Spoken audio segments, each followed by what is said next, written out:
Right, let's make an object-oriented program. So you normally have class program, and then you've just basically been working with static void main and some other functions that you've written.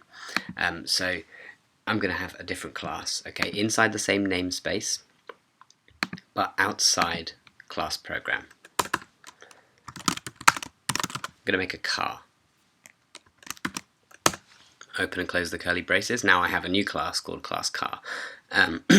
Remember to follow naming conventions that you generally see in code. So if class program has always been class with all small letters and then program starting with a capital P, follow that rule. Class all small characters, then starting with a capital C. Okay, so your class car cannot have a main function. Okay, let's just try to run the program already. Probably won't get any issues. Okay, I get hello world printing from class program and no issues except a little warning that I'm never actually using car. Okay, if I do this, there'll be an error.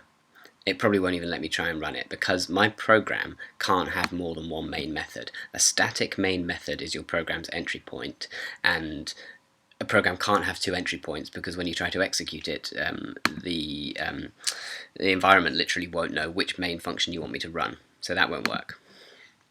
I'm going to get an error straight away. More than one entry point defined. Okay, so a new class can't have a main method, right? You're just going to keep class program as the place where you actually make your program do the things you want it to do. So what is a class? Well, in this case, a car, it's going to be all of the code which you want to keep in the same place that's going to define the behavior of any car. So what does any car have? Well, one of the first things that you put in a class, right at the top of the class, is any kind of key variables that you think an instance of that class should store. So for example, I'm just going to be thinking off the top of my head, a car would have a top speed. Okay, we'll just do it as integers for now.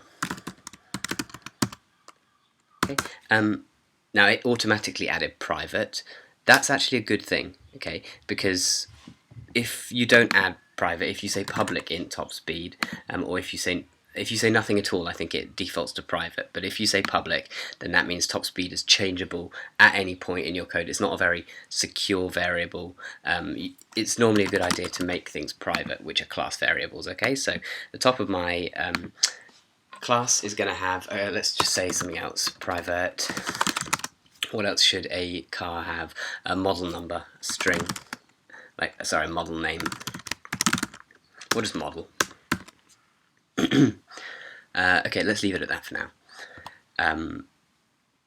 What we need, because these are private, so let me show you how you're going to then actually use this. Okay, so let's take away this hello world message and say just end of program. Let's do some stuff above it. Okay, this is how you make a new version of that class. You say car, let's say C1 equals new car. And that's it. It'll probably tell you that you could use var instead, which is actually fine. At the end of the day, C1 becomes a new instance of a car. Okay, so you can have multiple ones of those. Okay, I've got two cars, fantastic. Have I actually given them top speeds and models? No, I haven't. I've literally created two areas in memory for car details to be stored. So C1 and C2 are bits of code which are being stored in the RAM when I run my program, neither of which has a top speed value set yet, neither of which has an actual string value for the model, but both of which are ready to hold those details. And obviously they're different from one another, so you can give C1, the top speed of 100 and the model could be Hyundai or whatever, and then C2 could be top speed of 250 with the model Bugatti or whatever. So that's it for this tutorial.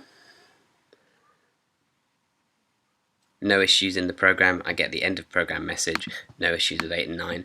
So take a look at the next tutorial for how we're going to then actually make it so that top speed and model can be set and then can be checked that they're set correctly for each of the cars you create.